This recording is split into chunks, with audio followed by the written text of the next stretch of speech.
دور البي دور كتير مهم بحياة ابنه. من خلالها بيتعلم الولد كيف بيصير رجل، كمان بيتعلم الولد كيف الرجل بيعامل المرأة من خلال معاملة بيه لأمه.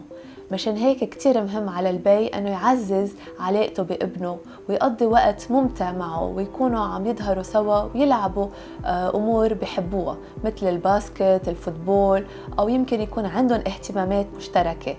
كتير مهم البي يكون حاضر، عم يصغي لابنه، يصغي لمشاكله وهمومه وبلا ما يكون عم ينتقده. كمان يكون حاضر عم يصغي لأحلامه وطموحاته، ويكون عم بيقدم له الدعم والتشجيع خلال كل مراحل حياته، حتى يكون المثل الصالح للرجولة يلي بده يكون هو هيدا الصبي الصغير بالمستقبل.